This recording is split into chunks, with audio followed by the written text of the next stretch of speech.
Heads up, ESOcast 64 first ring system around Asteroid.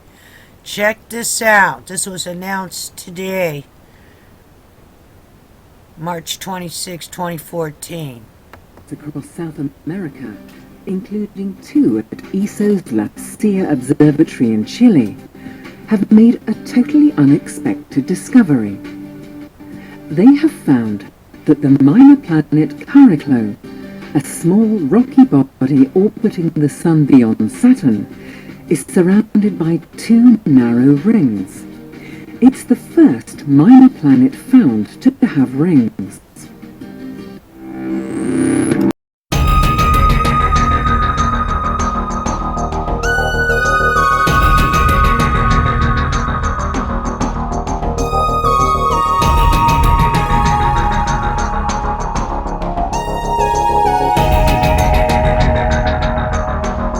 Live, this is One for the Record. I'm Diana, and today is March 27th, 2014. Here are your news updates for today. Alrighty then, let's first go to the E&E News, Energy News. U.S.-Canada today. U.S. senators want federal agents near WIPP to check if safe. A lot more people could have been hurt, a lot worse. Public skeptical, whole truth about environmental risks shared. Report, it will shut WIPP down for a year or more, and now everyone is talking about maybe WIPP is no good. Also, TV, more workers rushed to hospital at U.S. nuclear site, 17 sickened in past week. Former employee, it's pretty scary to have this many in 8 days. Is really abnormal. Company, we're trying to understand what's happening. This is at Hanford, and I have some stay tuned. I'm gonna attach some things about that. Also, you probably saw the ESO already. I went to the ESO website, got that for you, so you can see the asteroid with the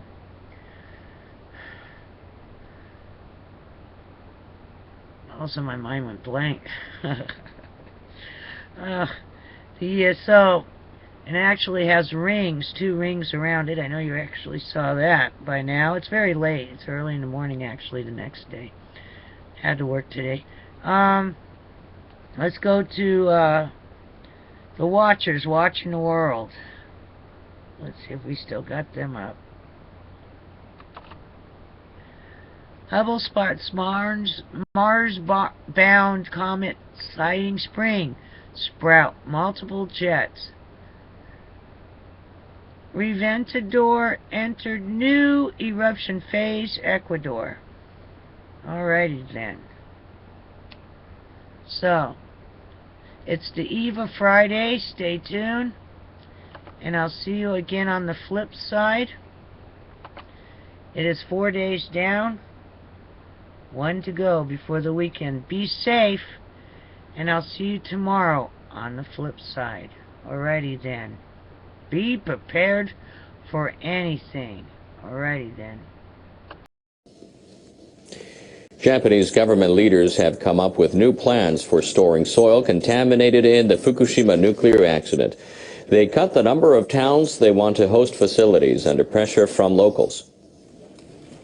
2 cabinet ministers showed their new plans to the Fukushima prefectural governor and representatives of municipalities. We'll explain our plan to residents and do our best to gain their understanding. Government ministers revised their plans under pressure from regional officials. Still, some residents are worried because leaders have not come up with ways to help them rebuild their livelihoods.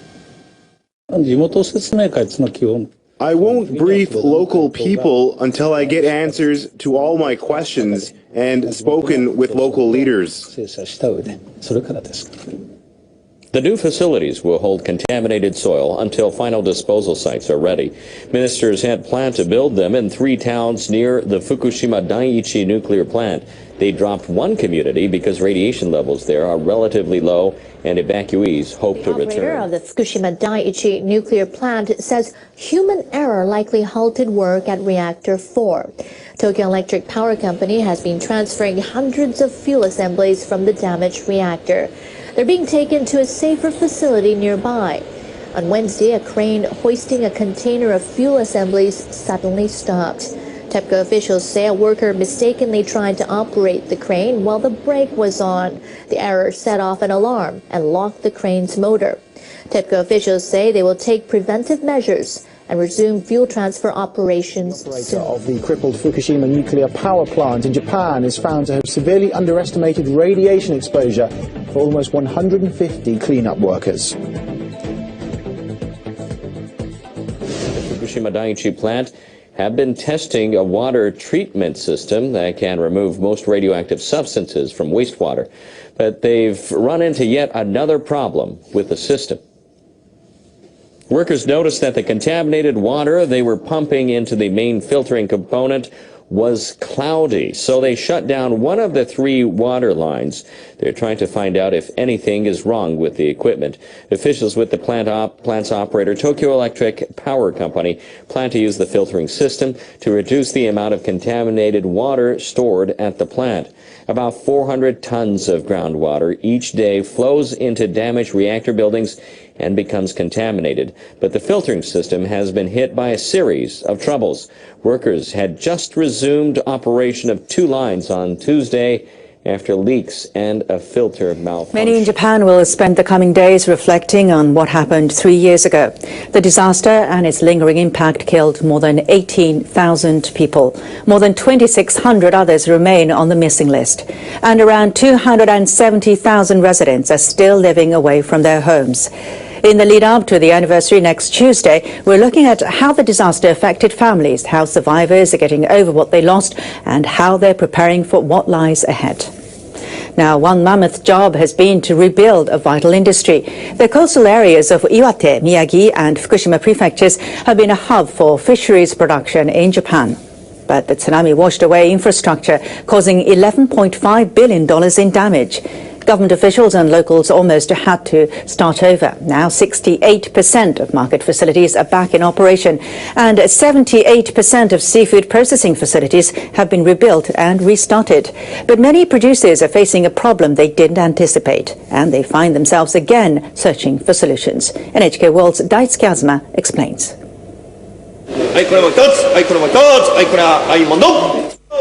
Residents of Minami Sanriku have spent 3 years trying to bring their town back from the brink. Their main industry, fishing, is on the mend.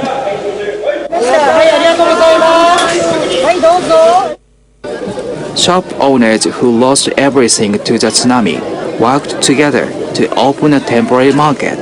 They are trying to attract customers and boost sales. A key industry in this coastal town is seafood processing. About 90% of the factories have already reopened, but many of their owners are facing difficulties.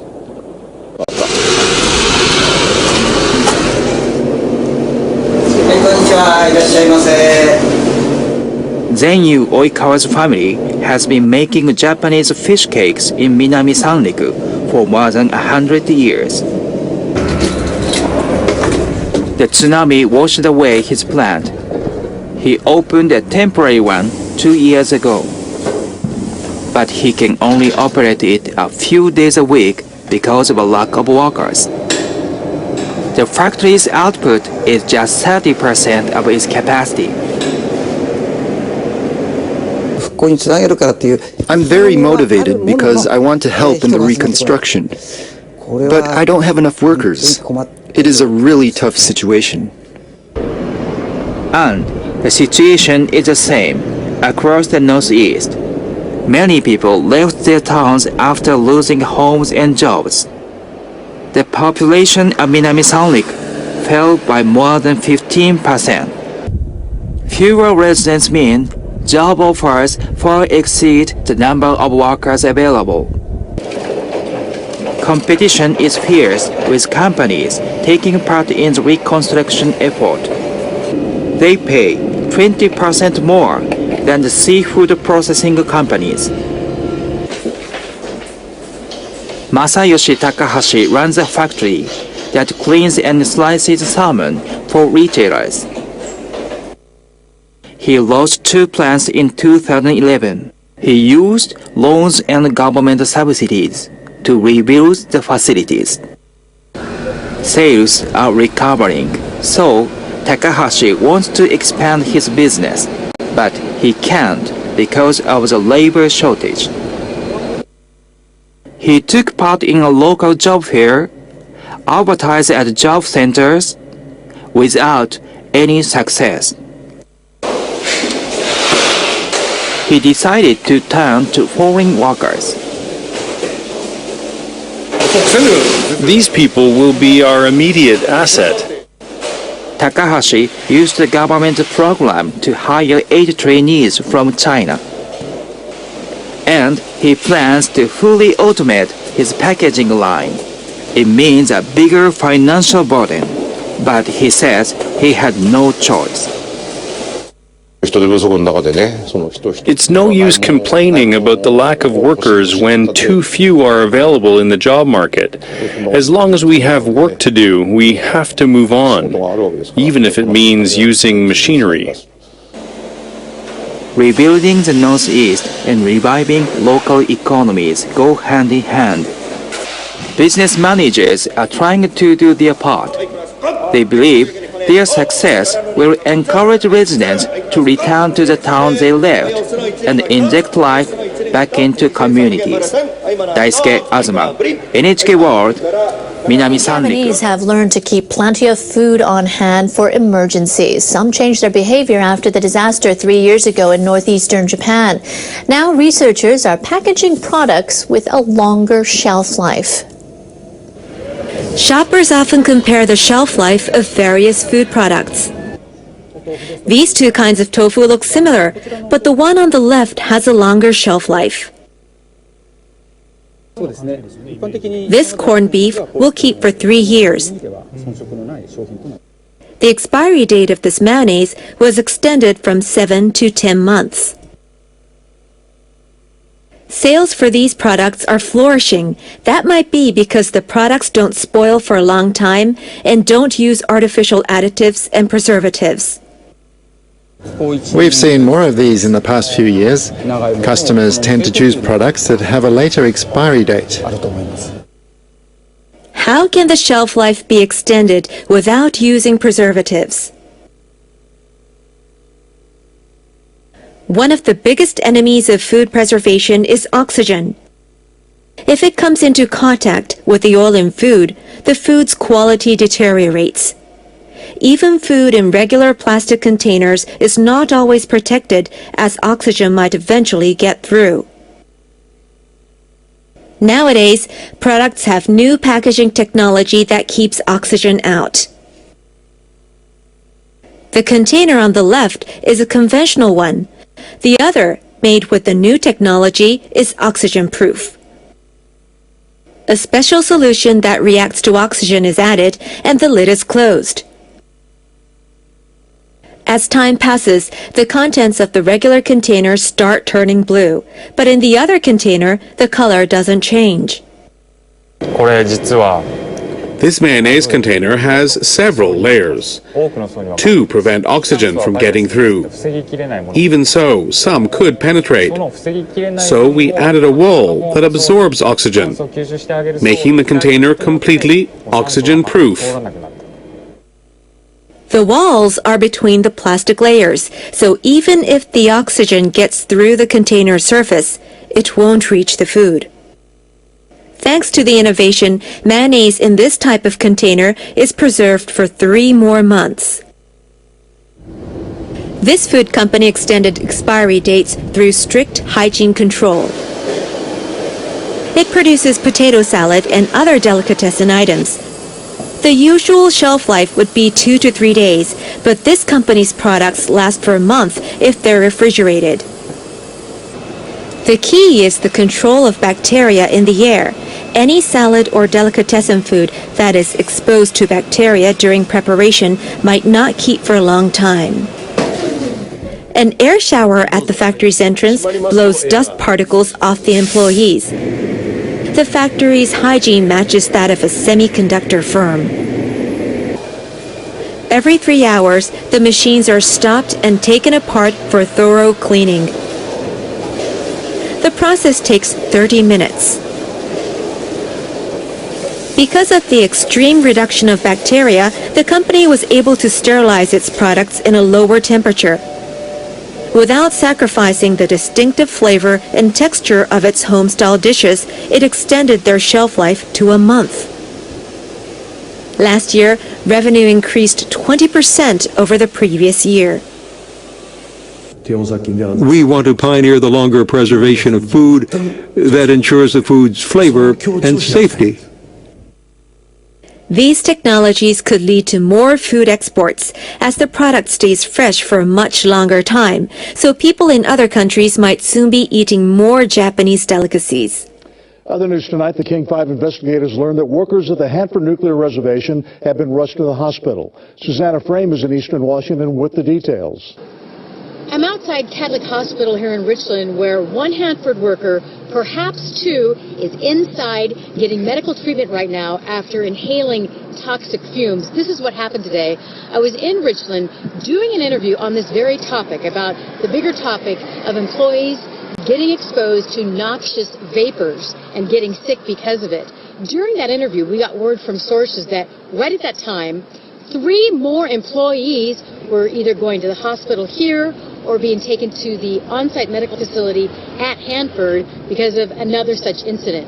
This brings the total to 14 Hanford employees who all work for the same government contractor who have gotten sick and needed medical attention in just the last week. That'd be 2 last week, 9 workers yesterday, then 3 more today. In those 3 separate incidents, the workers were all in different locations at Hanford. So this isn't just like one problem area where they're seeing a repeat problem. Symptoms that the workers are experiencing include bloody noses, coughing, difficulty breathing, and I do know that the 2 men who were exposed last week are still sick today and are receiving medical care. I've put out calls to the Department of Energy and to the government contractor who employs these workers, and they haven't gotten back to me yet. Obviously, workers are concerned, feel there's a problem here, and they want their employer and the Department of Energy to do something about it. In Richland, I'm Susanna Frame.